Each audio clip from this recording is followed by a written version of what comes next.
IGP was initially recommended by my former thesis professor during my undergraduate degree, and the reason why I chose IGP is because of the uniqueness and the flexibility of the program.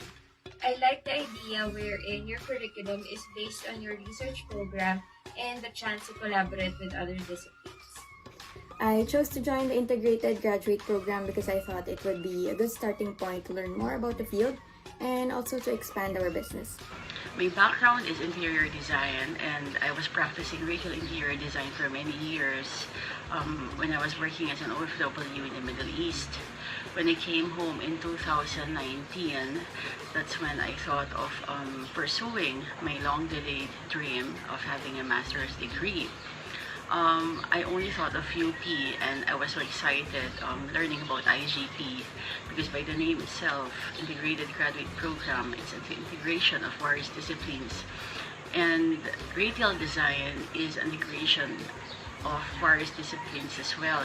There's architecture, interior design, of course, marketing, and party sales and project management. And I wanted to know more about the space, more about interior space, about architecture and urban setting and rural setting. And what I'm getting is when I started learning, taking the course, is more than I was expecting. I was learning about placemaking, the thinking behind the structure, the concepts of urban planning, and more. Its multidisciplinary approach makes it really interesting and enriching in the studies on these fields. The IGP is strategically designed to help students from different disciplines fulfill the research potential. It is led and managed by world-class professors who are graduates of world-class universities in the Philippines and abroad. It is also enriched by the discussions from students from different disciplines that include architecture, engineering, social sciences, interior design, industrial design, and even law, where I come from. It was very exciting as an educator and a practicing interior designer to find out that there was a PhD in the IGP program in the College of Architecture. I chose this over other options because I felt that it was the most suitable for me, where I could explore and learn more about how I can grow further as an interior designer, looking beyond my profession. To start, I was able to recognize how I could connect any of the research themes to my discipline. I recall how I had questions regarding the suitability of some Western theories in our local context and felt that the IGP program was designed in such a way that would help me find these answers. Also, the program is designed, in my opinion, shorter and smarter than other programs. Every subject that you take is in connection to your proposed dissertation topic. So hopefully by the time that you are finished taking all the required courses, you will have sufficient training and materials to pursue your dissertation.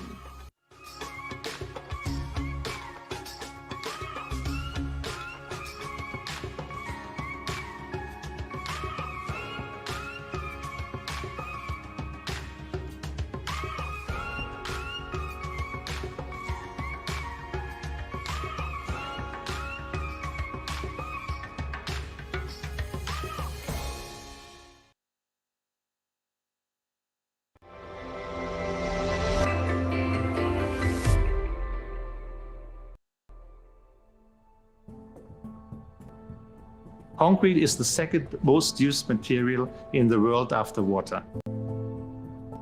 With the world's population estimated to grow to 9 billion by 2050 and 2 billion more people expected to live in cities, 60% of the built environment is not yet built. This represents the equivalent of building New York City every single month.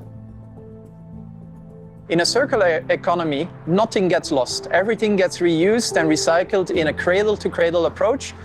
By giving a second life to construction and demolition waste, we can preserve Earth's precious resources. I see a great potential in this area when you consider that 1.6 billion people lack access to adequate housing in the world today.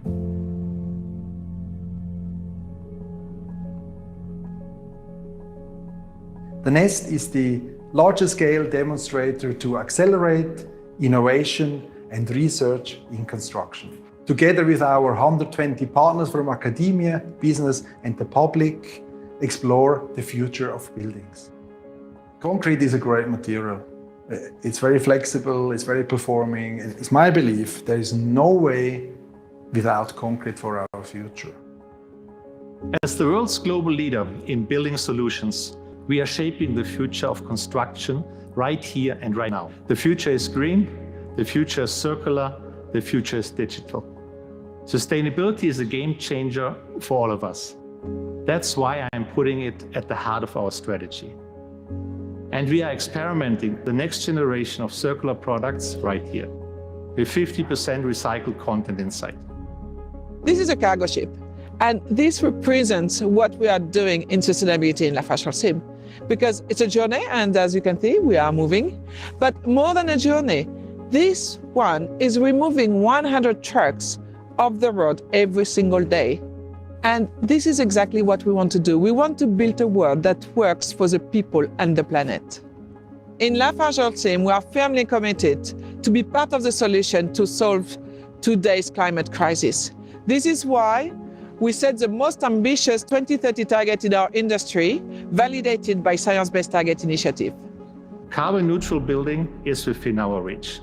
You can see it happen all around us here. By pioneering new technologies from digitalization to 3D printing, we are shaping the next frontier of green building solutions. But we didn't just look at what's the long-term goal, we look at what are we going to do tomorrow morning. So, no time to wait. We must start running right now. By using advanced computational design and engineering, we can model the structure of buildings so that material is only used where it's really needed. It's about optimizing material performance through structural geometry.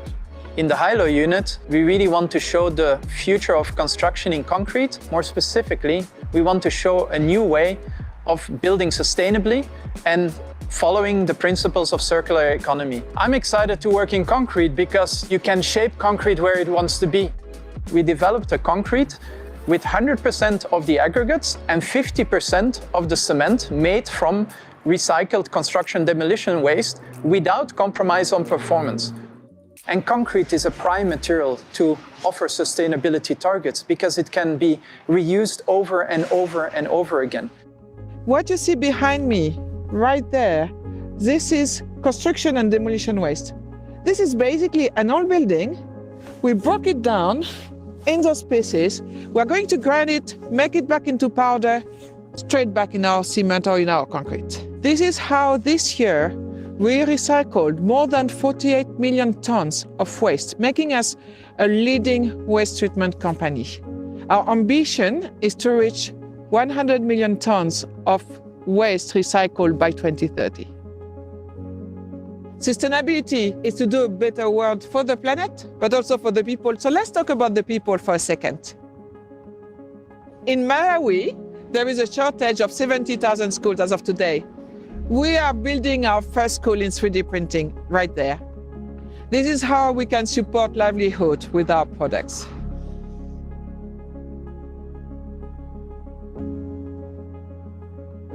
The beauty of concrete is that it doesn't only bring high strength and durability to construction, it is also infinitely recyclable.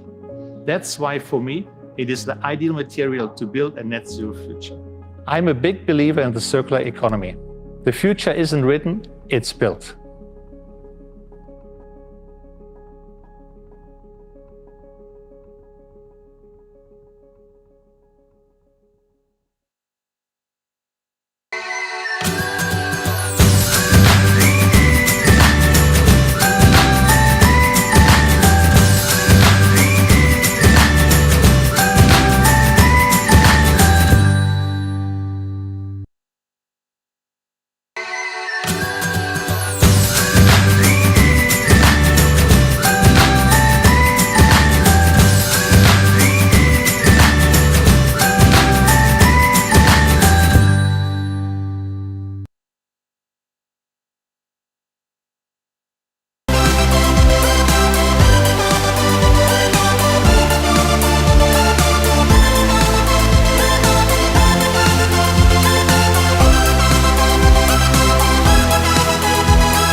Okay.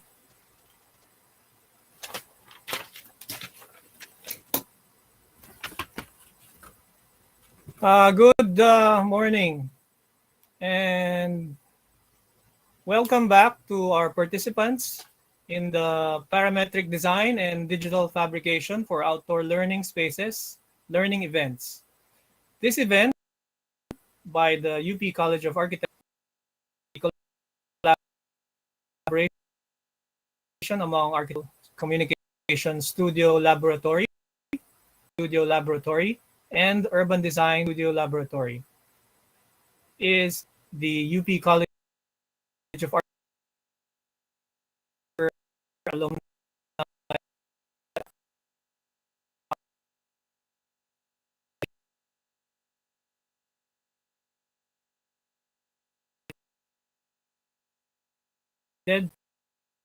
Studio Laboratory. Your host for today on Grasshopper for Part 1.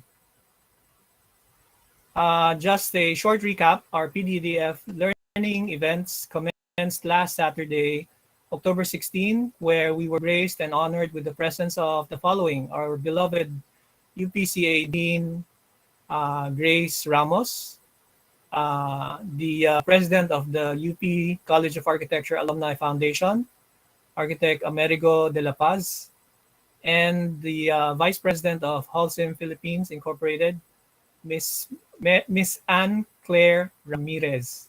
Okay. They all gave their inspiring messages during the opening ceremony.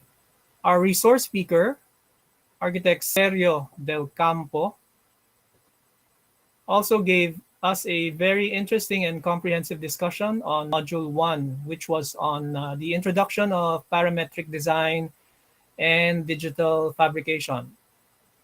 And now we are on our second module today, which is divided into two lectures.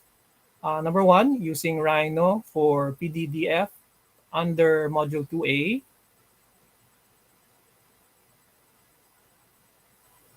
And Grasshopper for PDDF under Module 2B.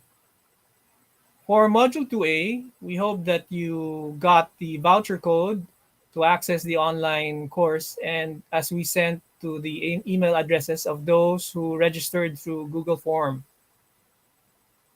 For those who have no basic knowledge in Rhino, we hope that you were able to at least take the first 7 modules of Module 2A so that you can easily grasp today's lectures.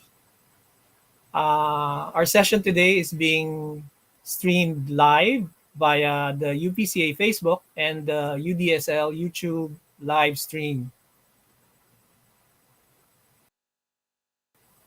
For all, as of this time, almost 200 have registered, and we hope to see all of you here.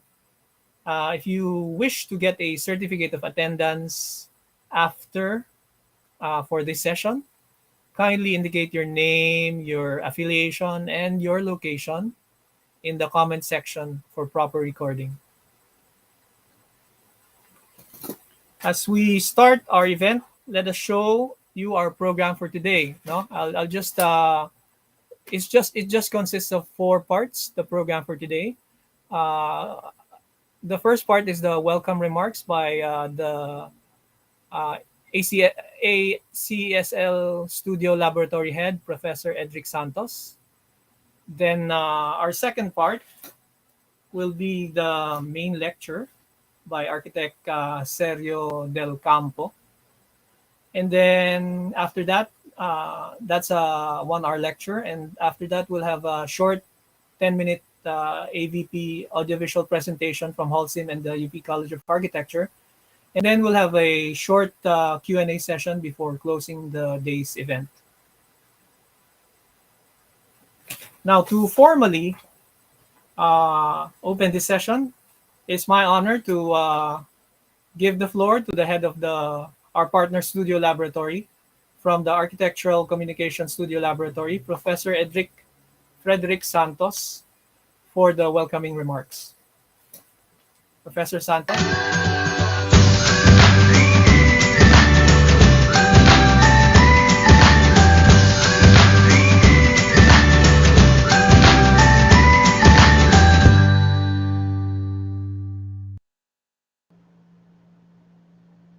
Good morning, everyone. It's good to be together again for this event. At a point in our history when the usual hustle and bustle of the world was stopped in its tracks, and now many are waiting for the time when we can go back into normal, doing the things that we took for granted, realize that this is not just the time to wait or hope to go back to where we were.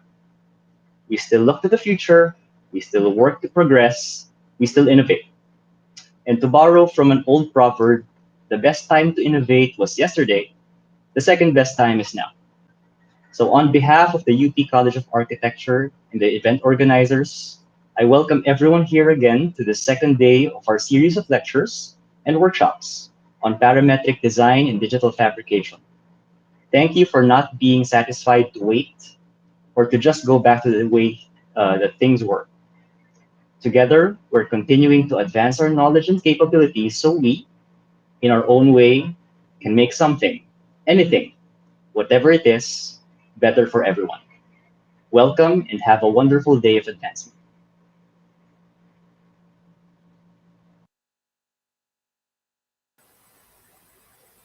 Thank you, Professor Santos, for that wonderful message. Now, for what we've come here for, we are privileged to have our esteemed resource speaker, Architect Sergio Alonso del Campo, the co-CEO and co-founder of Control MAD Advanced Design Center in Madrid. He is an architect from University of Valladolid. He finished his Master of Structural Analysis at UPC Barcelona and University of Padua, Italy. Architect Del Campo is an authorized Rhino instructor and has been a professor at University the European University of Valencia, and a visiting professor and lecturer at several universities, including IAAC Barcelona, University of Sassari, Italy, IED Madrid, College of Architecture of Valladolid, La Coruña, and San Pablo CEU, Madrid. In today's session, architect Sergio will be discussing the use of Grasshopper for parametric design and digital fabrication.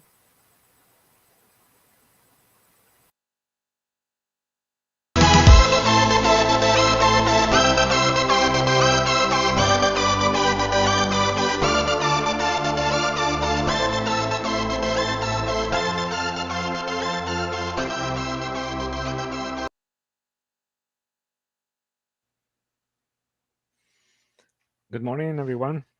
I hope you had a nice weekend, and now you can listen to me much better with a much better quality of sound. And my apologies for the for the last session that we have some issues regarding that, but I hope everything is working much better today.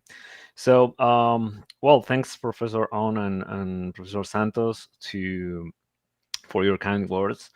And well, today, as I mentioned, the first module, the main problem we have is time. Okay, we have to be we have a tight schedule for trying to learn a little bit about these tools, and for sure, I mean, the main goal, I think, is to open you a door to, let's say, practice, and to see if this software, this new way of design, is suitable for you, or and you need to practice later on. Okay, so because the time we have for these models is a short time, and then we need to, let's say, to compress a little bit of the knowledge. Of course, maybe not today because it's just 1 hour, but keep in mind just to use a little bit of paracetamol, uh, yeah, or at least to get ready to going to your closest pharmacy, just in case, because usually Grasshopper is going to give you some headaches. Okay, but I hope not today, because we're going to deal with very basic information. Don't worry if it's your first time using Grasshopper, because I'm going to start from the very scratch, from the very beginning. Okay, so I hope you can see already my interface. This is Rhino. We mentioned, if you don't have a previous experience, please go to the module 2A to start learning a little bit. It's not necessary to have a powerful background in Rhino, but at least something. It's not a problem if you have a Rhino for Windows or Rhino for Mac. They are pretty the same, especially in Grasshopper. So I think you can manage very well. Also, Rhino 6, Rhino 7 are pretty good for that. Even Rhino 5 could work for these basic sessions. Okay, so let's launch Grasshopper. So I'm going there. Okay, to this green icon here. Maybe it depends on your computer. It takes a little bit to start. So this is the interface. The first part of this lecture is to provide you understanding how to, let's say, bring information in Rhino to Grasshopper, and on the other way to Grasshopper, take that information into Rhino, because sometimes it's very common to mix geometry in these two systems integrated. Okay, so, well, maybe the interface is not exactly like the one you have. Maybe you don't have these red and green squares. Don't worry, because these are, let's say, old files. Open them faster. But if it's the first time you open Grasshopper, maybe you have a little bit, some tips, some little, exercises provided by the software developers. So, I mean, you can use it for sure, because they are pretty useful. But if not, don't worry. Just close that window, and if you don't see anything here, just a big screen of the canvas, a big canvas, it's fine, right? So let's talk just a little bit about all these panels we have, these tabs and so on. So I'm starting from from the one on the left, upper left corner here. So these are the params, the basic, let's say, the basic components in Grasshopper. I'm talking generally, when you see these hexagonal shapes, That means that you can bring information from Rhino, or you can make information in Rhino and take it into Grasshopper. Okay, so it's the most basic thing to do in working with components, working with these tools. Okay, so here you have some geometry to generate some primitive basic information inputs. We will call some of these elements, and some utility things. Okay, for sure we're not going to cover everything because it's impossible even in 1 year talking about Grasshopper. Okay, next one, maths. Well, this is a pretty tough thing, especially if you are not allowed into mathematics. I mean, let's say it's a really rough sometimes. Don't worry, we're not going to cover metrics, but domains, well, maybe in a more advanced level, we need to understand a little bit about domains, or maybe we need to play a little bit with operators. I mean, don't complicate it. Operators, just addition, division. I mean, something pretty basic sometimes, right? And well, this is especially for those that want to go beyond in Grasshopper with Python scripting. Remember, you can make coding programming language inside Grasshopper.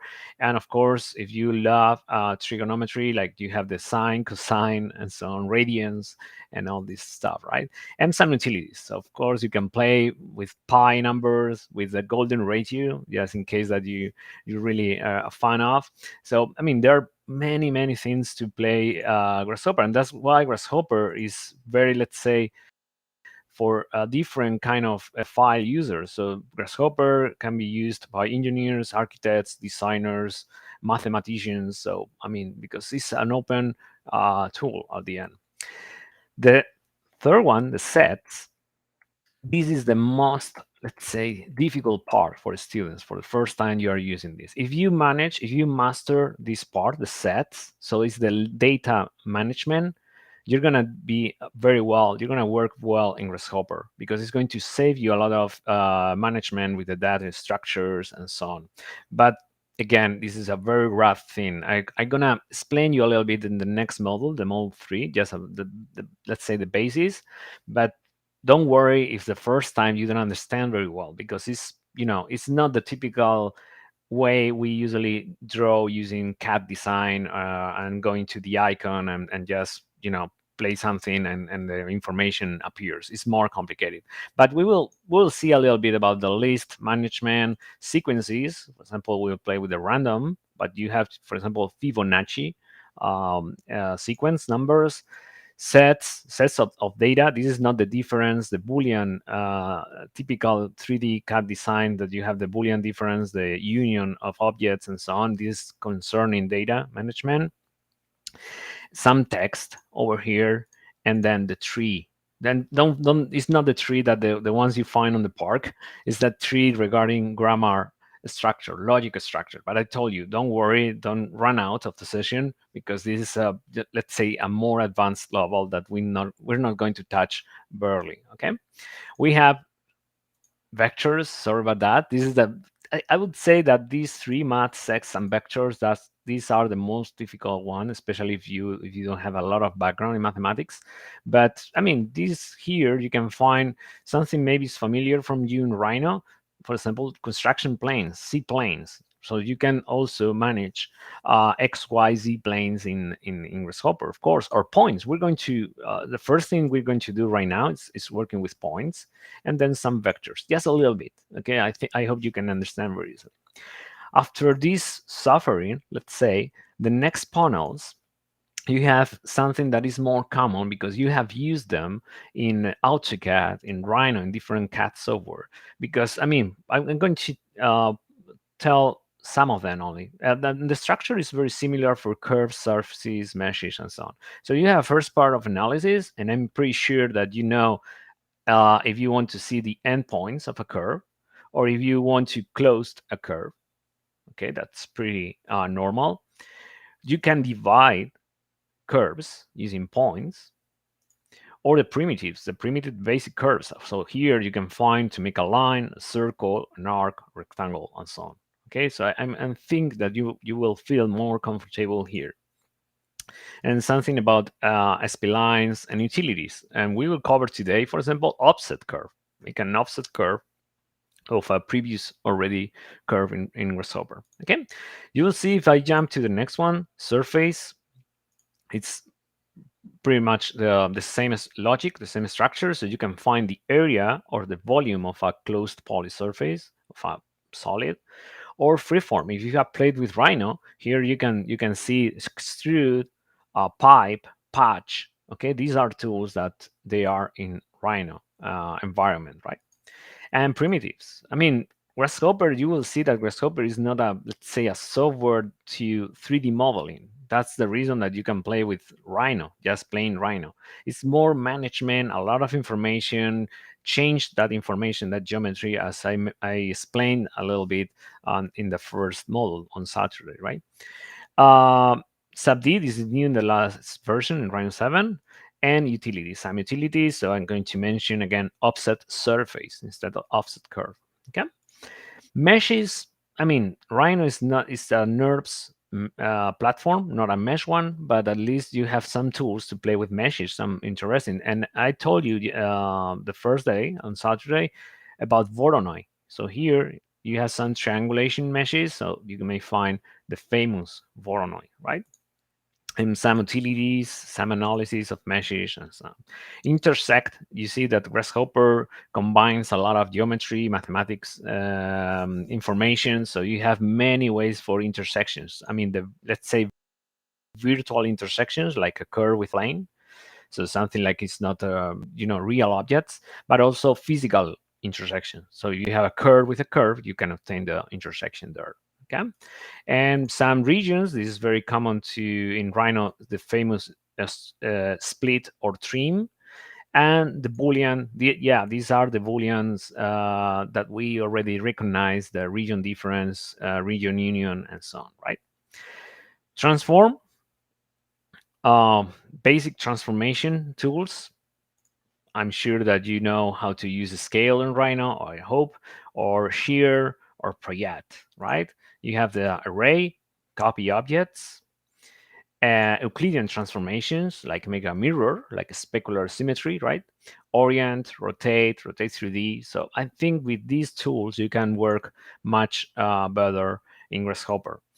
Some, let's say, deformation tools, and some utilities always, right?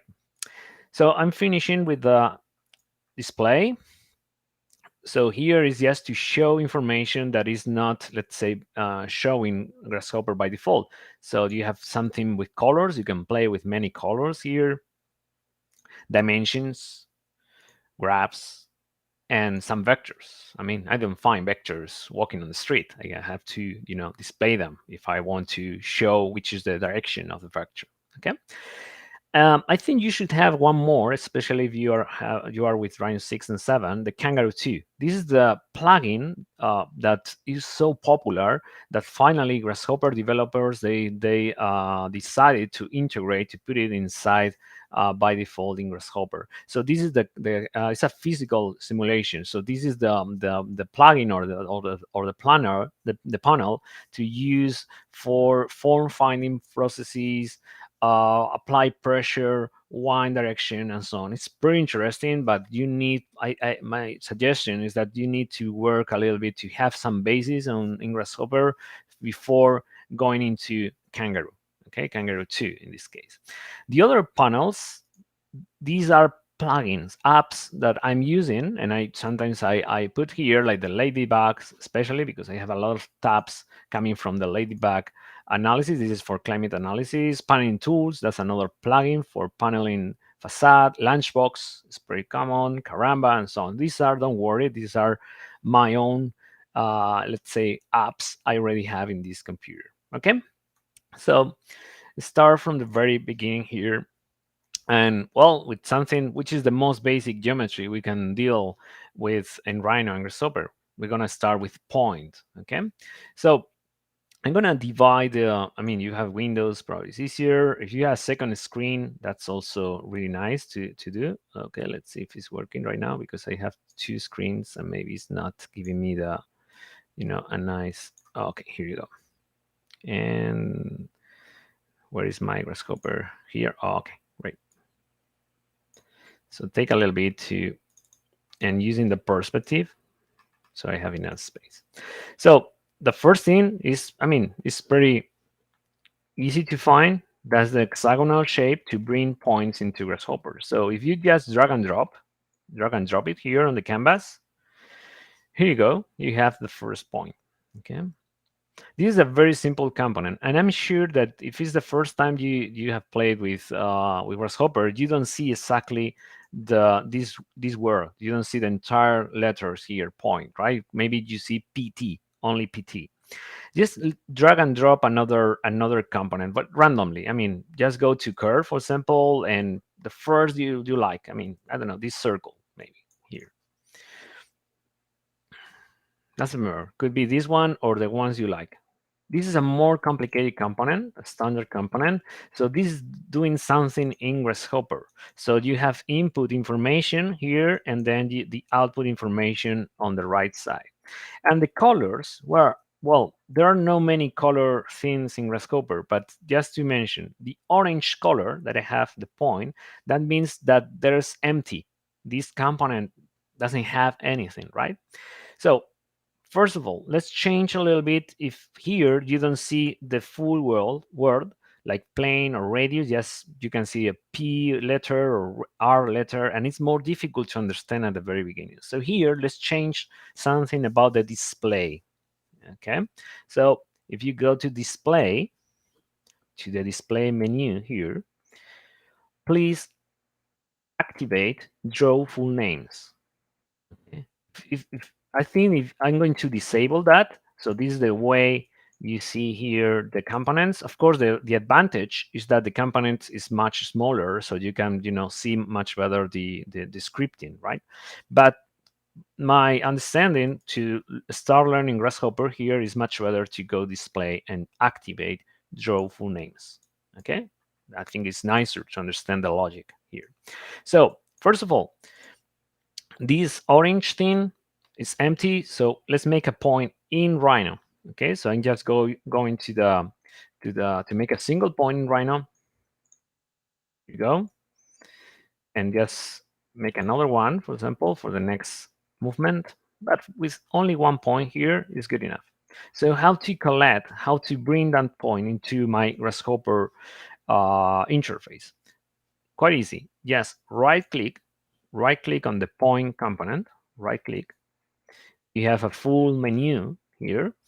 So let's go to set one point. Okay, so when you set one point, Grasshopper is going to understand that you want to collect a point in Rhino, and it's asking you in the command line, in Rhino, okay, please give me the point object to reference, right? So you just click on there, you just select this point, and you see automatically the orange color becomes light gray. Light gray, that means everything is working fine. Okay, everything is set up here. Sometimes when you put any random component here, like the circle, sometimes these components, they come with information by default. So that is working always by default with some internal data.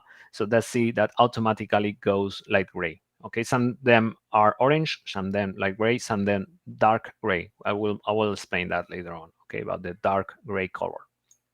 You can delete this circle. I'm not going to use it right now. So just delete with basic, delete of your Grasshopper. Let's see, because my keyboard sometimes, okay, it's a little slow here. Okay, so let's repeat the process again. Just go to the param here and just drag and drop another point, or just copy and paste if you want. It's fine. Copy and paste, Control C, Control V. And again, right click, set one point, and choose the other point that I already put on the scene here. So I have 2 points, right? And well, maybe as we have only a few time with these lectures, maybe try to find where is the line in the curve and so on. It's a long path to follow for this workshop. I think it's going to be much faster, and it's the way that when you become more familiar with the Grasshopper environment, you try to find the components using the search keyboard. Okay, so it's quite easy to find the search keyboard. Just double click on any empty space, double click. You see, there is an enter a search keyboard here. So if you want to look for a line, for example, just type line, right? And it's kind of smart. So it's trying to find which information you want to look for. And don't watch out here. Watch out, because I'm not looking for the hexagonal line. This is making a line in Rhino. I want to make a line in Grasshopper, so I'm using this one. Okay, watch out, because the name is the same, but the final work is totally different. Okay, so let's go to line here. And you see, this one is orange, doesn't have information. So, but let's take a look to the required input information, right? The required parameters. I need one start point and end point. Makes sense, because I need to make a line, which is the output information, right? So how to do that? Well, just go to, it doesn't matter if it's going from here or from here, doesn't matter the order, but just with a left click on your mouse, just connect, there is a cable over there, so just plug this cable in the first input. The second point, again, with a left click on that, just take a cable and plug it into that. You're transporting, you're moving information from one component to another one. And you see, automatically you get a line here. And what is really confusing the first time you're using Grasshopper, it's that you try to touch, to move this curve, right? This line, because this line is not in Rhino, it's only in Grasshopper. And of course, if you change the points are geometry, and you can use the Campo. It's a geometry. Rhino, so if you move them, it's not a problem, and the line information. But you see, the line is not there. Let's say the Grasshopper side of Rhino is only using Rhino to display the information, but this, they have information totally separated at first. Okay, so first thing to do is I should save the information. So you have the typical save file, right? So the first thing to do when you open a Grasshopper file and a Rhino file, of course, is save information. So I'm going to save it, and you see let's say whatever you want, my first Grasshopper, right? And well, this is the typical GH extension, file extension. So just save it.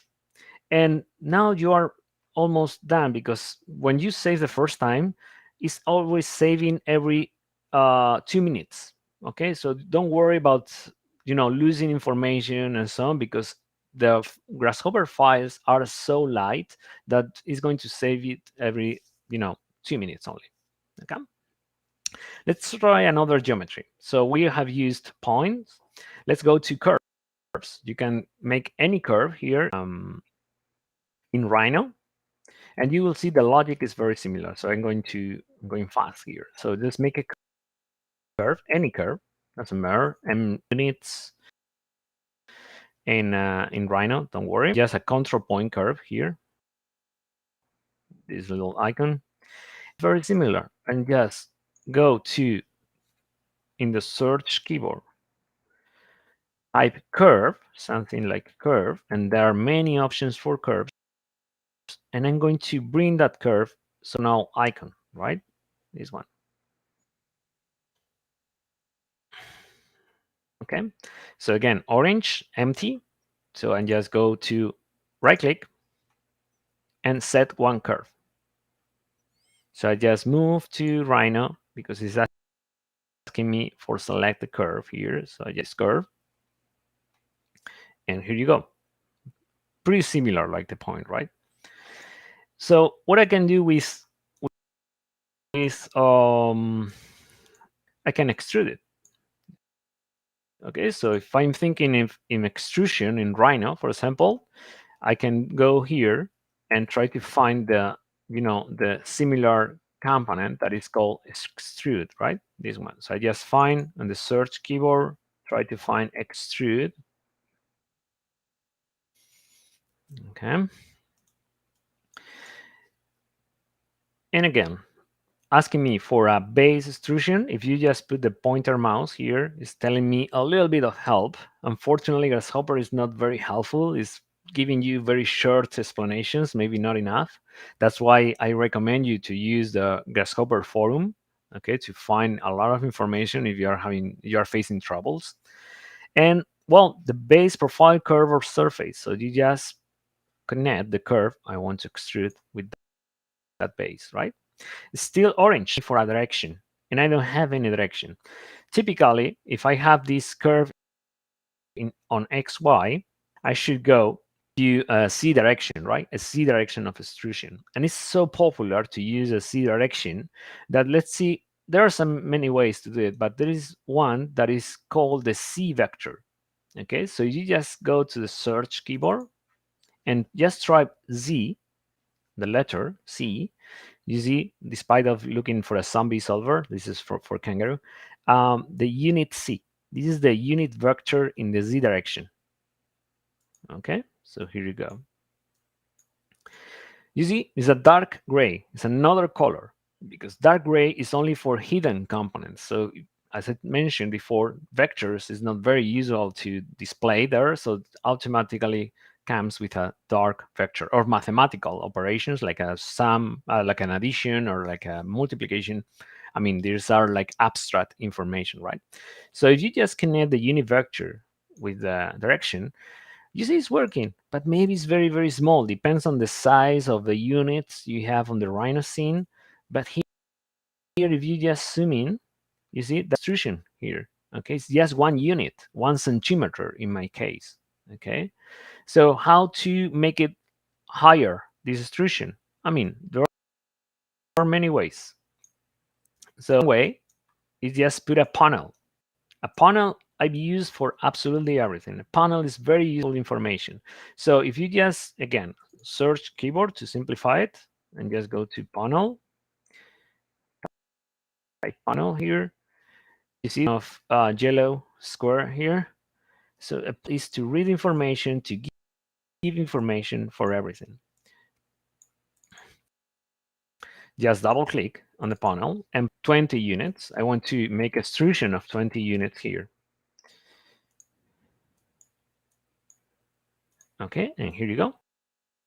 You have a surface with extrusion.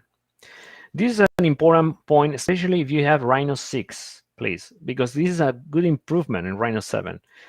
If this component in your case is going red, well, in Rhino 6 and Rhino 5 and older ones, the problem is that you are used to, after put it to 0, you just press enter, right? And then you see a new line, a new code line below. So Grasshopper doesn't understand what you're doing because it's an empty line. And in Rhino 6 and below, when you press enter or another enter, it's not working. It's giving you an error. You see that in Rhino 7, they improved that. They knew that it was a kind of struggling for a lot of people. So that regardless the number of enters, it's going to work nice. Okay, but in case that you have a Rhino 6, watch out. Don't try to press enter. Just stay on this line. Stay on this line, so everything is going to work fine. Okay. If you want to, I mean, I mentioned that Grasshopper is a very good software for let's say variable geometry, to get variable multiple geometries here. So let's use another very common way to give a number factor to this vector. This is multiplying the vector, the unit vector, right? So let's work with a slider, a number slider. Okay, so how to bring in a fast way a number slider? So just double click on the search keyboard, and if you type 4, for example, just the number 4, you see it's understanding that maybe you need a slider from 0 to 10 fixed in the 4 unit. As you can see in Grasshopper, there are many shortcuts just to speed up the process on the scripting, right? I repeat again, if you just put, I don't know, 2.5, Grasshopper understands that you need something between 0 and 10 with 1 digit over there. So it's fixed in 2.5, and then you're moving. You can move very easily. In my case, I need a bigger a bigger number right here. So I'm just, again, with the search keyboard, I'm just putting 40 there. So it's going from 0 to 100. Don't worry about the cables. I'm just going to connect this one with the factor, so the other is gone, the other connection. And good thing that you can manipulate, you can change the string very easily, right? If you go to 0, you see there is a node. You put the 0 here. Well, if you multiply a vector by 0, the result is 0, and therefore the distribution is none, right? So that's the red color, as you can see, is not a good one. Okay, try to avoid red colors. So, after that, in a positive value, you get a new thing, right? So let's play in the other way. Let's bring that information. So this is my beautiful surface. As you can see, something very simple to do in Grasshopper. So how to bring that surface in Rhino? Because I need to make a render with that, or I need to, start making something in Rhino. So the way to do that, right click on the, on this center component, extrude, right click on there, and use this fried egg icon, bake. It's going to bake the geometry. So it's asking you many things, but the most important ones, in which layer, and sorry about because when you have Spanish and English, there is a mixing. Rhino is doing a funny mix of and maybe I'm not sure in the Filipino language, in Tagalog, you have maybe this name, because as I know that you have many words in Spanish words, so maybe for somehow there is something similar, but that's the layer number 3. So I want to bake the layer over there. And you see, I have duplicate information. One is the Grasshopper surface, the already baked information. So please move it finally. And then here you go. I'm going to change the view and see much better. So that's the baked geometry in Rhino. And good thing is in Grasshopper, again, you can play with it down with my surface streak, another, let's say the sister surface here, to have another, another tree. And of course, if you change the input, so for sure, you can see my curve. I have these control points hidden by default in custom interface. So if you see these control points, of course, you can modify, when you select modify the shape of your surface, all the information, or you can rotate the point, you can rotate the surface, the curve, just the curve. You can rotate it and scale it, gamble, because it's faster, and even, okay, so here you have another design of the previous input curve, and then when you're happy with that, you can bake it. Okay, so here point using parts, you can modify as many times as you wish of this information, right? Okay, great. I hope you are following me. If you go to, because I can see your face, or if you're facing troubles and so on. But I hope you can follow me a little bit. So let's try with the last input geometry I can bring into Rhino. I mean, just to make it simple. So let's make a box, just a simple box.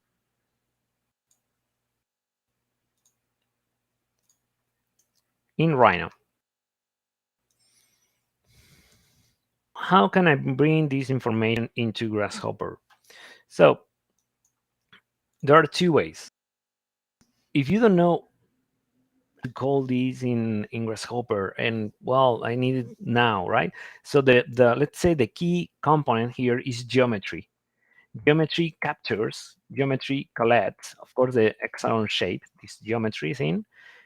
It takes everything, points, curves, and so on. So this is the key standard component for everything, geometry. If not, if you want to be more accurate, let's say in the terms, you can call it brep, or BREP, which is a weird word. BREP. What is that? It's a boundary representation.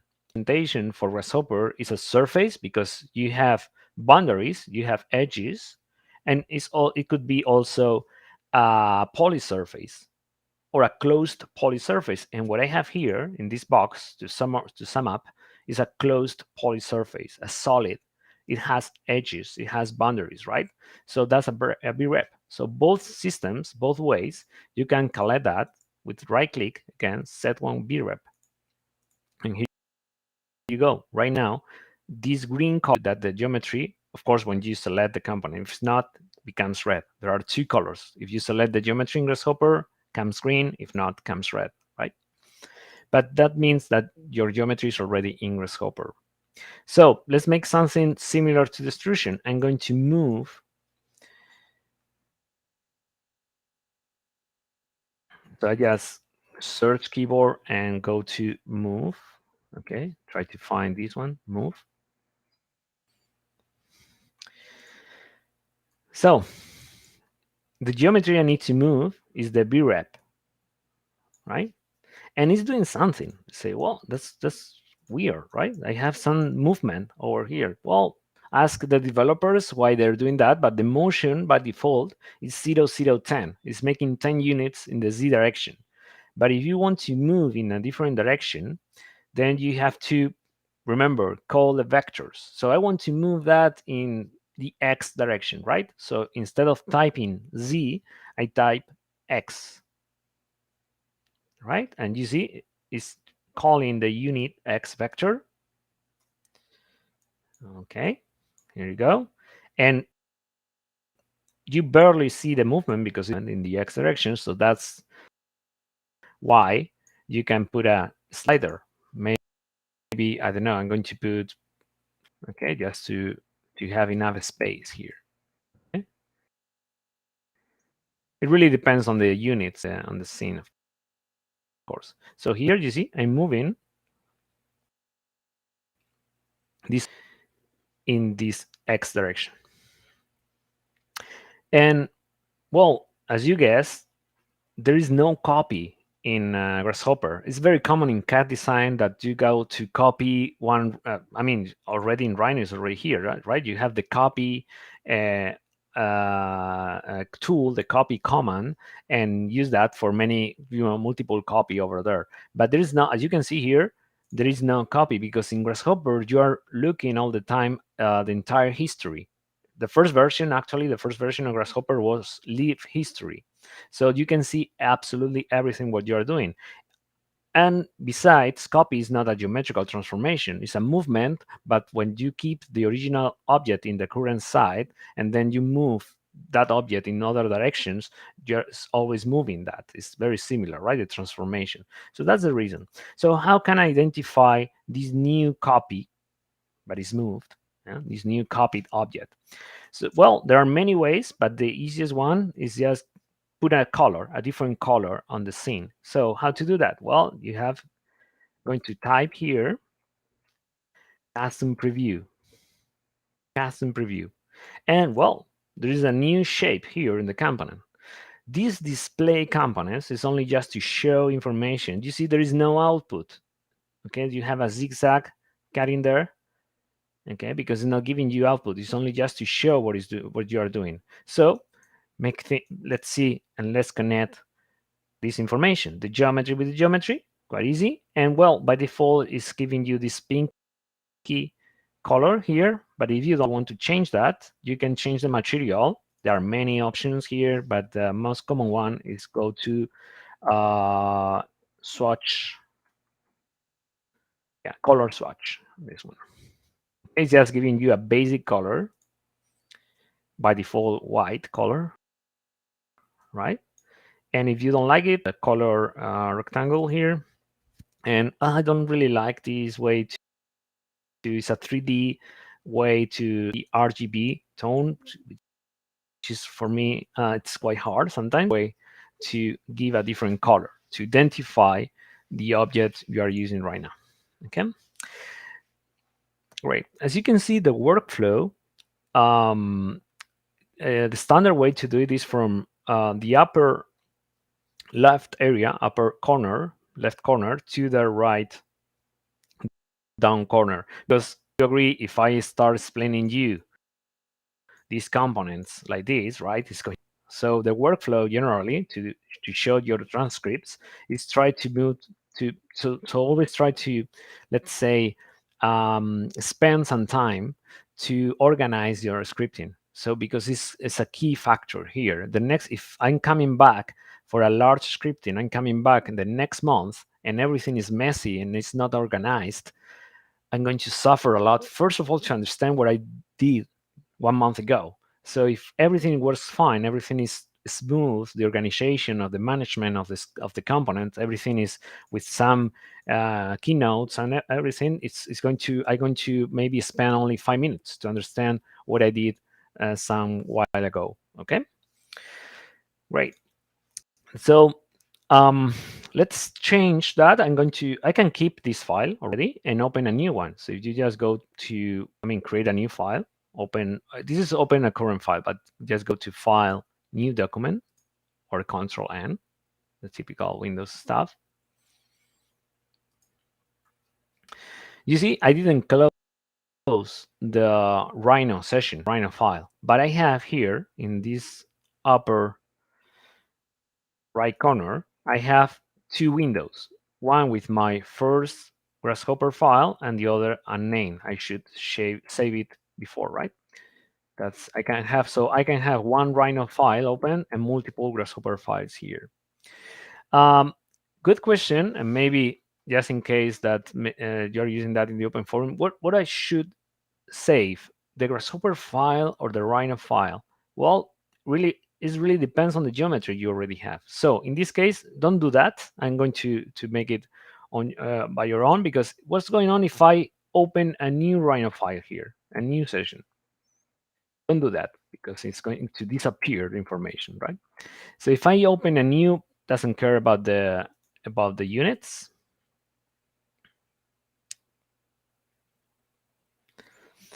And go to the other file, let's see what happens here. Nothing, because the information, the points and so on is orange. I don't have information here. So in this situation, I should have saved the Rhino file and the Grasshopper file.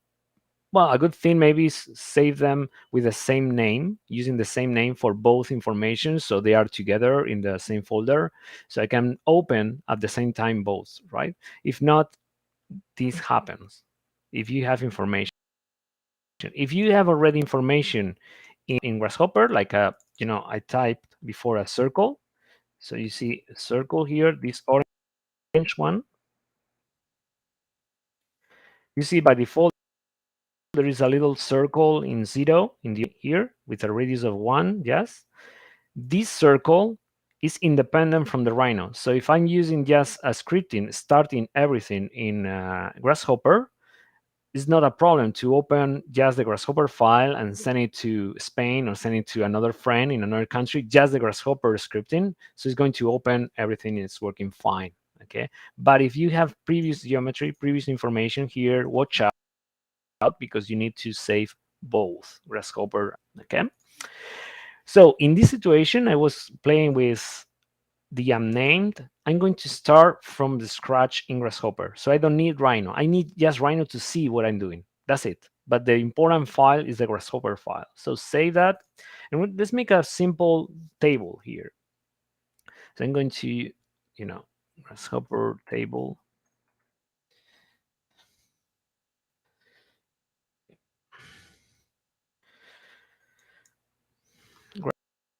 Right. So maybe important thing here is you think about the units, because your table is going to follow that unit information, right? So the first thing to do in Grasshopper, just call the basic component rectangle, not the hexagonal one. I'm going to start from scratch in Grasshopper, so rectangle, just to have some information. And I'm pretty sure that it's very easy to understand what I'm doing. By default, is using most of components are using the 0, the origin. So you see that the rectangle as a circle is over there with some default size units. So let's place the units you want for the table. So let's make a table of 100 or 101 just to have a little bit more space there. This is the X size, and the Y size, let's keep it below 100 units. I'm going to put 90. Okay, so that's the future tabletop over here. Okay. Well, usually the table, the height of the table, I should move that information to the proper height, right? So we know how to do that because remember, we can move the information using the move components.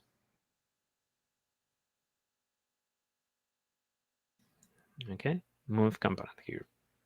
I mean, if you are a little late, if you don't have time to follow me because I'm so fast and if it's your first time, don't worry. You can follow the names here and try to type these names. These are the components names. So you just type rectangle, you just type move and so on. So same situation like before.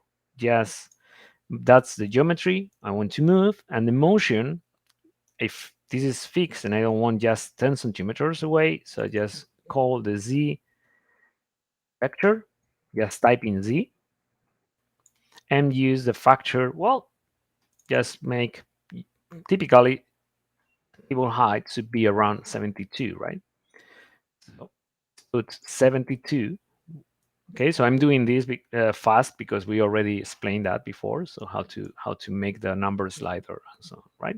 So the table shape should be over there. Okay, great. What I need is to connect. I need to read these vertices, the corners of the rectangles, connect them to make the legs of my table, right? So how to do that? Well, this is, I mean, of course, I have to tell you the component because otherwise it's very hard to guess. But to read the corners of these geometries, there is a quite interesting component that is called discontinuity. Discontinuity, I mean, it's a more advanced component for reading discontinuity in curvatures and so on. But in this case, it's working fine because it's a clear discontinuity. Is you remind you a little bit of mathematics, yeah, discontinuity of curves. Okay, so here the rectangle is a curve, and it's going to read the discontinuity of my basis rectangle. Okay, the corners at the end, these vertices. Okay, you see here, and well, I have another. I have to put another discontinuity component to read the discontinuity of the upper rectangle here. So don't worry, it's pretty normal to find and to put another similar component here. So discontinuity, and I need to read the discontinuity of the move curve. Okay, so I have this and that. Okay, all the corners. Okay, great. I mean, don't do that because I want to keep it simple today, the Grasshopper, but what you are doing inside, and it's important sometimes to read, and just put it a panel. You see the panel is very useful also to understand things. You have a list of points here with some coordinates. And what you have inside of this other discontinuity is another list of coordinates of points. Okay, but don't worry, we will cover in the next module, okay, a little bit about this list management. Okay, but right now, forget about this list and so on. That's, I hope everything works fine. Okay, I'm going to delete this just to avoid you headaches. Okay, so what I can do with points and points. Remember, the first thing we did in Grasshopper, it was just connect points and get in a line. So here is the same. I have a line here, so just call it line. Okay, it's a little hidden. Yes, this line, remember? So before I have just 2 points, but right now I have 4 points at the top, four points at the down area. So I can connect everything easily. So the points at the bottom part could be the start point. on the points at the top, the endpoints. So here you see that you have a kind of wireframe table. Okay. So with these little lines, I can generate a pipe. So if the pipe component, it's very similar to the pipe command in Rhino. So the pipe is getting you a surface, a cylindrical surface. So if you connect the lines with a curve, I mean, a curve and a line are pretty the same, right? Conceptually or geometrically. And the radius, maybe is by default is coming with a radius of 1 value. So maybe you want to increase a little bit. It's not necessary to use all the time number slider, but just, I don't know, put a panel, remember? So the panel, if you want something fixed, could be good enough. So with this panel, I can use that to put a radius of, I don't know, 2 maybe. Watch out with the enter if you have Rhino 6. Okay, so here I have the pipe already. Great. Well, maybe you're wondering why I still have my lower rectangle here. And if it's a little annoying for you, it's possible to hide it. And it's very similar to the vector. The vector is hidden by default, right? So if you go to the rectangle, to this one, right click, and then disable the preview. Okay, you can disable that so the rectangle is gone. It's working because it's working and connected everything, but you don't see anymore on the screen. Okay, so as you can hide as many components, as many objects you wish. Okay. Okay, so that's the pipe, right? You can of course again select with a window selection and place everything correctly with a nice distribution and so on. Take your time always to organize everything. So I'm almost done with that. I need to take this upper rectangle, the move one, and usually the tabletop should be larger, right? So, well, I can make an offset here. Offset curve. I just type here offset curve. I mean, there are many input settings, but we're gonna use only just 2. The curve I need to offset. So the curve is the geometry of the output here. That's the curve. So you can, of course, let's say connect multiple outputs to different inputs. I mean, it's not necessarily everything is going to just one cable. You can have multiple cable output solutions there to play with it. And you see it's working a little bit, right? It's making an offset of just a distance of 1. Again, that's the default instance. So it's up to you. You want to use a panel. If it's not clear, you can use a slider. So it's up to you. You can use the same, say, okay, an offset of 2 is fine. So you just copy and paste this panel and connect it here.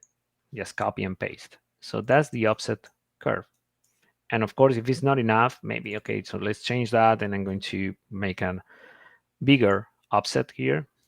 So just put a 5.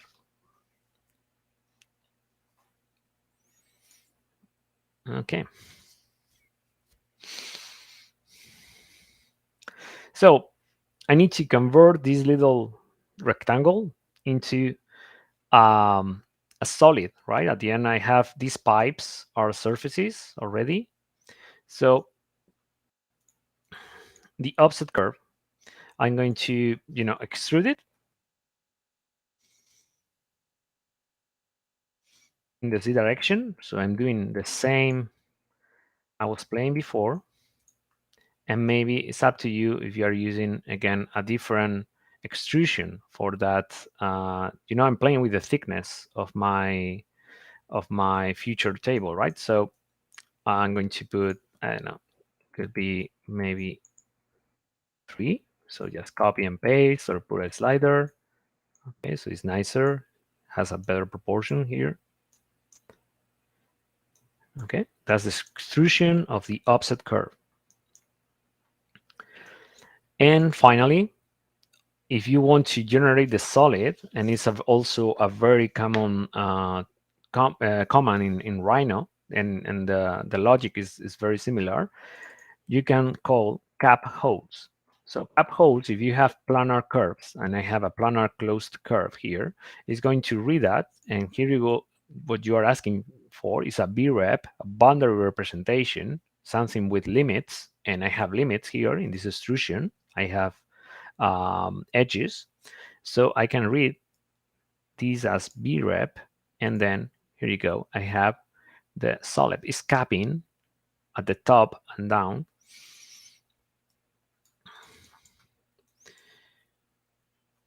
and getting the final solution. Okay, great. So if I'm happy with this design, I can take that information into Rhino. As you can see, this Grasshopper scripting exists only in Grasshopper. There's no information there in Rhino. So how to take that information? There are many ways, but some of it could be a group. I could make a group of objects in Grasshopper. Let's go group.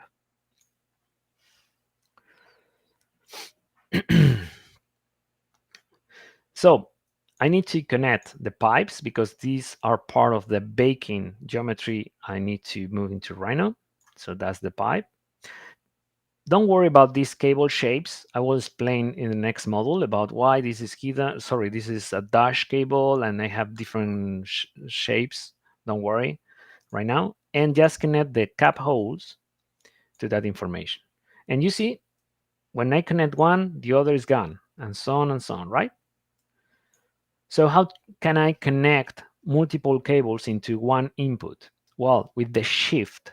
Okay, the shift, if you press shift and make the same cable movement, let's say, you see there is a plus icon over there with the shift. So it allows to connect multiple connections into this little component. On the other hand, if you want to detach a cable, instead of using shift, you just go to control. You see control, and connecting these things with a minus icon is going to disconnect this cable, right? So shift to add, control to disconnect. Okay. So it's time to bake that information. So right click and bake it in the layer you want. Okay. So it seems it's not because my layer is red, but if you go to Rhino and make sure that you select this information, you can just move it outside there and in another display. Yeah, that's the table, right? With the legs and so on and so on. And good thing, well, maybe you'd say, well, I'm faster doing that in Rhino, just plain Rhino. I'm able to do it a very fast table. Yes, but if you have some modifications, say, okay, I like it, the table, but I don't know, I wanted to make it like a coffee table, right? So just go down and say, okay, I just put 40 centimeters height and I bake it, and I have a family table, let's say, right? Here you go. Say, okay, I like it, but the client is asking me for the same table, but with different dimensions. Okay, so just go to increase that. Okay, not a lot, and just a little bit this. And well, the dealer doesn't have the panel is not 3 units. This table panel has to be 2.5. So you just go here and change 2.5, no comma, because comma is coordinates. And well, you have a slightly different table that you can bake, of course. Okay. So I can move it away here, and I'm getting new table designs, right? Okay. 2 more things because I'm okay. So I'm okay. So I'm going to. I have 10 minutes left, so I think it's good. It's time enough to give you a couple of more things here. So say I like the rectangles, but I'm going to work with different shapes here.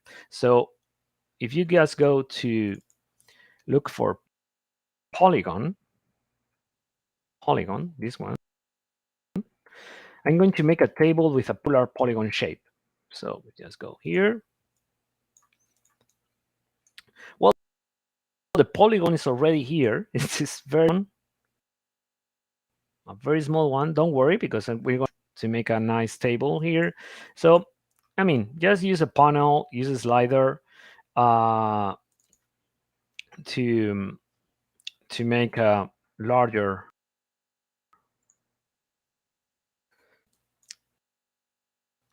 thing here. So let's make a, for example, radius. Okay, I really like more this. So here by default an hexagon, right? So how to change that information? Well, it's the same scripting. I can copy and paste everything below and using for the polygon, but in this case maybe it's faster to just go a polygon, and at the end is the same. Instead of having a rectangle curve, I have a polygon curve. So I'm going to move these cables and connect here. I could play with control to detach the information to take out the cables and so on, but it's faster. Again, another shortcut with control shift and click, left click here, you can move this connection with control shift and place it here, because it's what I'm doing. I just get it and put it there, and the result, you see, you get you have the legs on the different corners. Control shift, okay, and just move that and plug in new output. And well, I'm not sure about the the exit, so you just go to segments and put a a slider like 4, for example. That means here you make some space so you can see much better the scripting. So you see, I have pentagon, hexagon, and so on. Of course, below that, this is the minimum one, right? With 2 should be red in my opinion. Okay, but as far as I know, there are no polygons of 2, 1 sides, right? So you have to start from a minimum of 3, and so on, right? Okay, great. One more thing. First, I need some some proposed exercise. If you want to practice a little bit for during these days until the next module, try to make. I'm going to use this digital blackboard here, or whiteboard in this case. So try to do something similar, but first of all, make a curve, a control point curves. So something, let's say, more organic shape, and that's a curve in Rhino. That's the only thing you're going to do in Rhino. Maybe just in case, to avoid problems of dimensions, you can play with an auxiliary rectangle just to make sure that your curve shape is around, I don't know, 100 by 80 or something like that, because sometimes you make a curve and maybe it's a very, very small curve. So try to do something similar with the scripting I already explained you, but instead of using discontinuity, you have to use divide curve. This is a new component that I'm pretty sure that you're going to understand well. Divide curve. So the divide curve, what it's doing is taking that curve and divide in certain points, okay, to build the legs. Okay, in case that when you are just to giving you, if you have some troubles, and this is because the direction, the curves depends on how you build the curve, how to draw the curve in Rhino. You can draw it following this direction, clockwise or counterclockwise. Maybe the opposite curve, so that means that you have a negative direction or a positive direction of the curve. This is a more complicated stuff, and I'm going to explain. So depends on that. Maybe the offset is going inside of the input curve. So if you have an interior offset, just use a negative distance. So you can put a panel of -10, for example, so to make a negative distance, and therefore when you play with the negative, the offset is going to be outside. Okay, that's the only, maybe the only little problem you may face. So the structure is very similar, but the only thing is you need to substitute, you need to change these discontinuity components and place their divide curve. And I'm sure that is going to work, I hope. Okay, just last thing before we finish for today. Remember, organize everything well. So here, maybe for you, it's very hard to understand the different parts in Grasshopper. So it's very common to work with groups to separate things and identify different scriptings using groups. So how to do that? For example, if this one is in charge of this discontinuity and so on, you can see here is in charge of the legs of your table, let these components, select them, and shortcut Control G. So if you press Control G, you make a group. You see this purple group. So it's just to identify with colors the different components that separate from the, let's say, the scripting. Or in this case, if these components are working for the tabletop, so you just select all of them, and again Control G. And well, what you can do with the group? Well, first of all, right click, and well, you have here some menu, box, blow outline. So these are different shape of the group, just to identify it. Or right click again, rectangle. Also, if you double click, it's not working for me because I have a plugin that is disable that option. But suppose that if you double click on the interior part of the group, it's going to working because of a different app I have here. But in your case, should work also. And also you can change the color with a different color just to organize everything. Okay, right click and then the color, or even you can put a name. So if you just right click and then box here, so you can type, for example, this is a group, top table, for example. And you see you have here the name, and of course a group. You can move all together when you click on the group color, place it wherever you like. Or this one, right? And these are the legs, right? Okay, maybe for instance, because I'm going old guys, so I don't see very well these little letters here. So if you need more explanations, well, two things. You can put a panel. I remember always a panel. I use it every day just to make my shopping list for the supermarket, for everything, right? So if you put a panel, you can use this panel to put some notes here. So this is doing something, blah, blah, blah, right? This is a nice panel that, of course, you can change the color of the panels to identify that this color panel is. Or instead of using panels, another way to do it is just call this little component that is called scribble.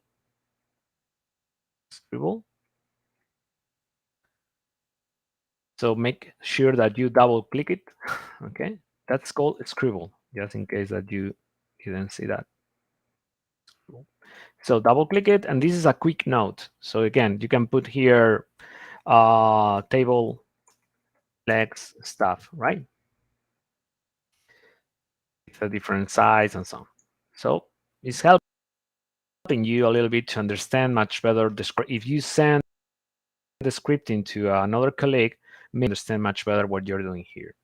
Okay, so I hope you could follow me. I'm sorry that maybe I was going too fast, but I remember, we have few time here to play with Grasshopper, and if you want to practice, just try with this new shape, organic table, and I hope it's working for you guys. So of course, I will be glad to try to answer some questions and troubles you are facing, and during this open forum.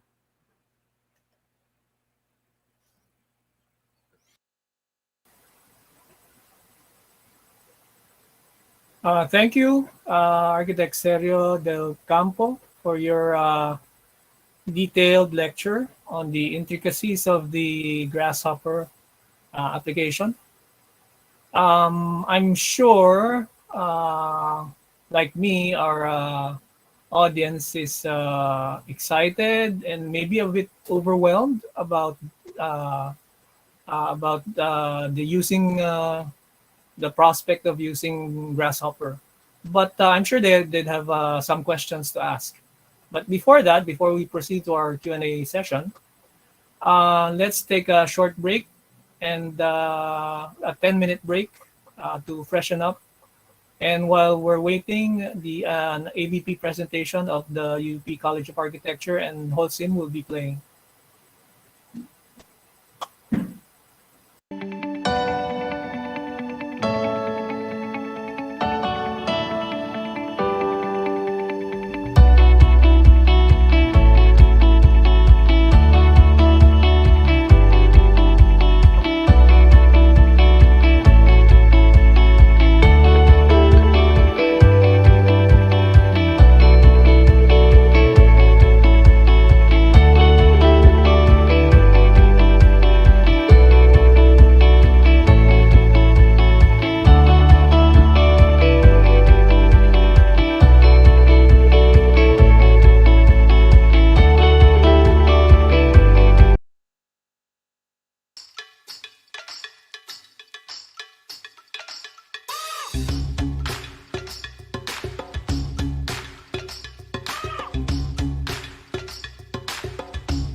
IGP was initially recommended by my former thesis professor during my undergraduate degree, and the reason why I chose IGP is because of the uniqueness and the flexibility of the program. I like the idea wherein your curriculum is based on your research program and the chance to collaborate with other disciplines. I chose to join the integrated graduate program because I thought it would be a good starting point to learn more about the field and also to expand our business. My background is interior design, and I was practicing retail interior design for many years when I was working as an OFW in the Middle East. When I came home in 2019, that's when I thought of pursuing my long-delayed dream of having a master's degree. I only thought of UP, and I was so excited learning about IGP because by the name itself, Integrated Graduate Program, it's an integration of various disciplines. And retail design is an integration of various disciplines as well. There's architecture, interior design, of course, marketing, and party sales and project management. And I wanted to know more about the space, more about interior space, about architecture and urban setting and rural setting. And what I'm getting is when I started learning, taking the course, is more than I was expecting. I was learning about placemaking, the thinking behind the structure, the concepts of urban planning, and more. Its multidisciplinary approach make it really interesting and enriching in the studies on these fields. The IGP is strategically designed to help students from different disciplines fulfill the research potential. It is led and managed by world-class professors who are graduates of world-class universities in the Philippines and abroad. It is also enriched by the discussions from students from different disciplines that include architecture, engineering, social sciences, interior design, industrial design, and even law, where I come from. It was very exciting as an educator and a practicing interior designer to find out that there was a PhD in the IGP program in the College of Architecture. I chose this over other options because I felt that it was the most suitable for me, where I could explore and learn more about how I can grow further as an interior designer, looking beyond my profession. To start, I was able to recognize how I could connect any of the research themes to my discipline. I recall how I had questions regarding the suitability of some Western theories in our local context, and felt that the IGP program was designed in such a way that would help me find these answers. Also, the program is designed, in my opinion, shorter and smarter than other programs. Every subject that you take is in connection to your proposed dissertation topic. So hopefully by the time that you are finished taking all the required courses, you will have sufficient training and materials to pursue your dissertation.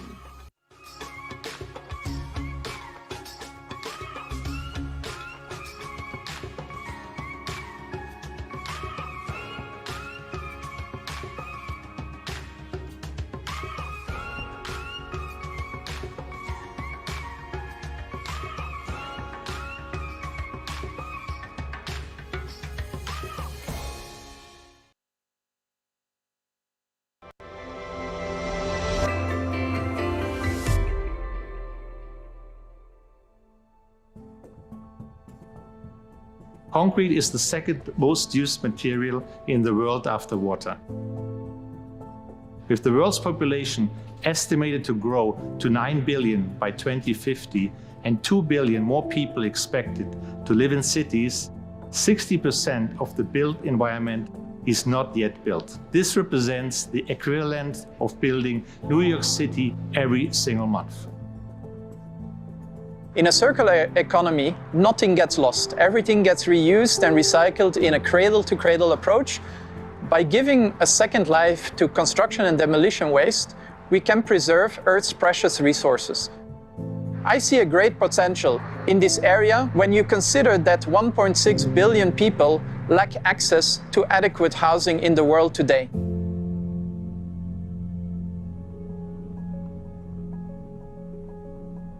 The NEST is the largest scale demonstrator to accelerate innovation and research in construction. Together with our 120 partners from academia, business and the public, explore the future of buildings. Concrete is a great material. It's very flexible, it's very performing, and it's my belief there is no way without concrete for our future. As the world's global leader in building solutions, we are shaping the future of construction right here and right now. The future is green, the future is circular, the future is digital. Sustainability is a game changer for all of us. That's why I'm putting it at the heart of our strategy. And we are experimenting the next generation of circular products right here, with 50% recycled content inside. This is a cargo ship, and this represents what we are doing in sustainability in LafargeHolcim, because it's a journey, and as you can see, we are moving. But more than a journey, this one is removing 100 trucks off the road every single day. And this is exactly what we want to do. We want to build a world that works for the people and the planet. In LafargeHolcim, we are firmly committed to be part of the solution to solve today's climate crisis. This is why we set the most ambitious 2030 target in our industry, validated by Science Based Targets initiative. Carbon neutral building is within our reach. You can see it happen all around us here. By pioneering new technologies from digitalization to 3D printing, we are shaping the next frontier of green building solutions. But we didn't just look at what's the long-term goal. We look at what are we going to do tomorrow morning. So no time to wait. We must start running right now. By using advanced computational design and engineering, we can model the structure of buildings so that material is only used where it's really needed. It's about optimizing material performance through structural geometry. In the high-low unit, we really want to show the future of construction in concrete. More specifically, we want to show a new way of building sustainably and following the principles of circular economy. I'm excited to work in concrete because you can shape concrete where it wants to be. We developed a concrete with 100% of the aggregates and 50% of the cement made from recycled construction demolition waste without compromise on performance. And concrete is a prime material to offer sustainability targets because it can be reused over and over and over again. What you see behind me, right there, this is construction and demolition waste. This is basically an old building. We broke it down in those pieces. We're going to grind it, make it back into powder, straight back in our cement or in our concrete. This is how this year we recycled more than 48 million tons of waste, making us a leading waste treatment company. Our ambition is to reach 100 million tons of waste recycled by 2030. Sustainability is to do a better world for the planet, but also for the people. So let's talk about the people for a second. In Malawi, there is a shortage of 70,000 schools as of today. We are building our first school in 3D printing right there. This is how we can support livelihood with our products.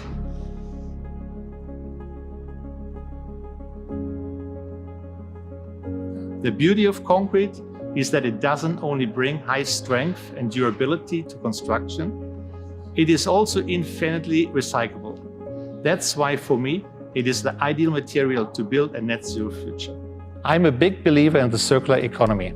The future isn't written, it's built.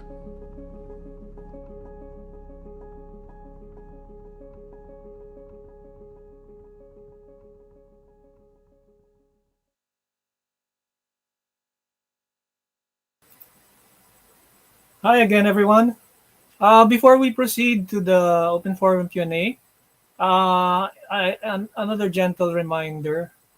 If you wish to get a certificate of attendance for this session, please type your name, your affiliation, and your location on the comment section.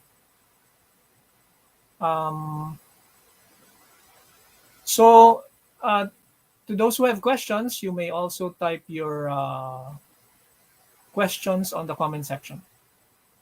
Thank you.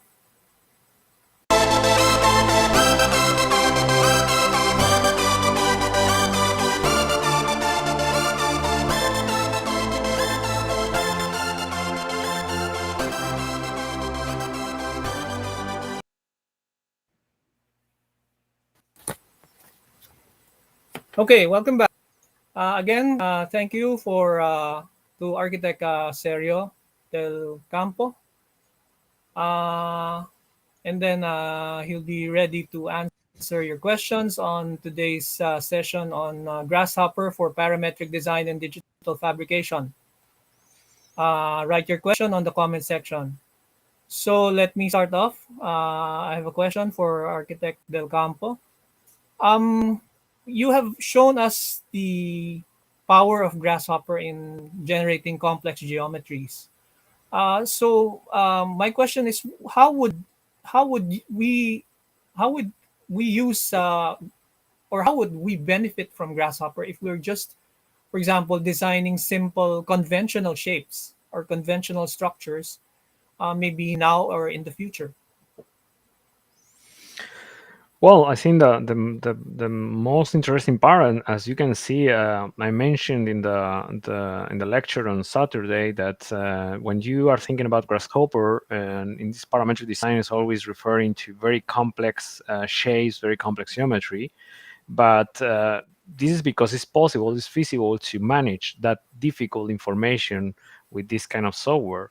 But don't forget that, as you can see in this scripting today, that we have played with just a basic rectangle and a basic polygon, is also possible to arrange or play with simple information for your own convenience.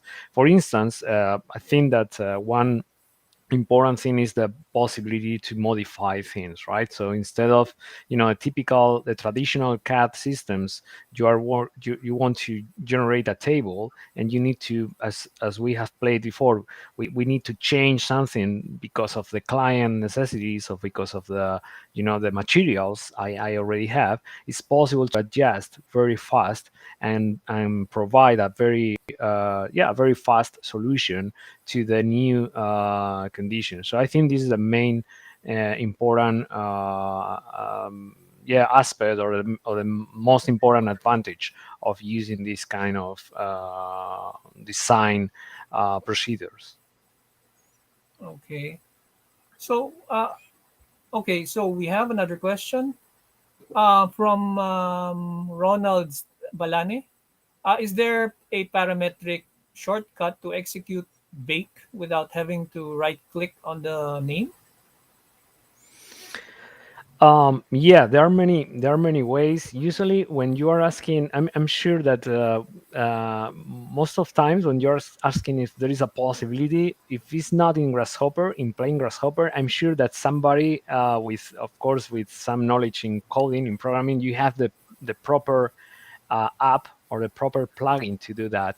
So yeah, in the model 4, if I'm not wrong, we will see another way to connect Rhino and Grasshopper. Let's say another way to bake geometries and so on. But it's possible to bake geometry with apps like Elephant, for example, play baking with layers. So connect the layers in Rhino with the layers in Grasshopper, so you get a fastest way to bake geometry. But as far as I know, most of them you have to install another app. The most common way to do it is just bake with right click, because I think it's not a huge effort, I guess. Okay, another question from Francis David. Is it possible to start a geometry from scratch in Rhino and link it afterwards in Grasshopper to modify its properties? Well, I think, could be some ways, but if you are thinking to modify later on, the ways try to do as only the less information as possible in Rhino and jump straight into Grasshopper, because if not, maybe you're going to have a hard time to modify the settings in Rhino and then in Grasshopper and so on. So in case that your mind you're thinking to have multiple solutions, variable geometry and so on, I think you should start as soon as possible in Grasshopper to control or to manage all that information, for sure. It's more difficult or barely impossible to modify already set up things in Rhino and try to modify it in Grasshopper. It's not understanding very well that information.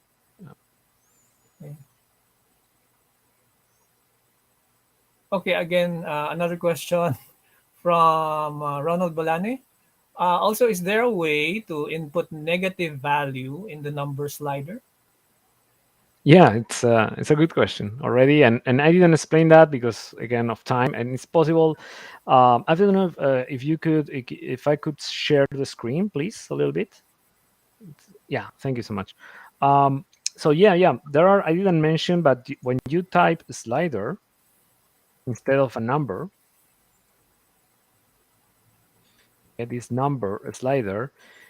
This is giving you by default a number from 0 to 1 with a lot of digits and so on. Okay, this is the component name, number slider. So just type it on the search keyboard, or it's already here in the params tool.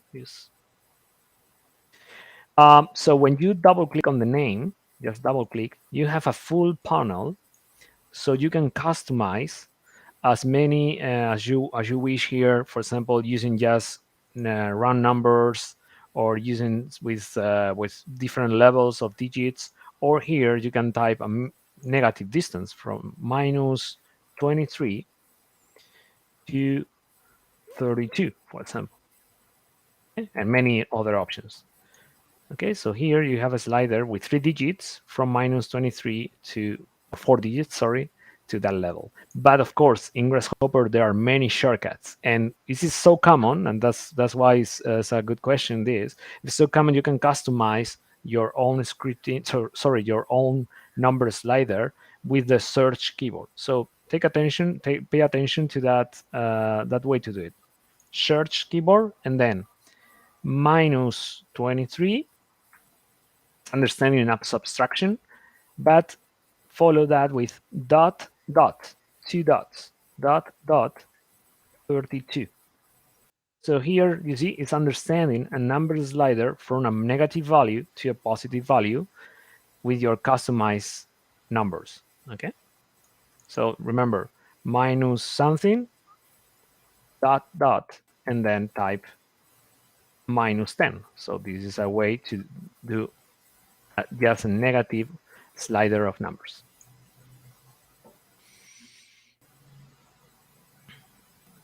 I hope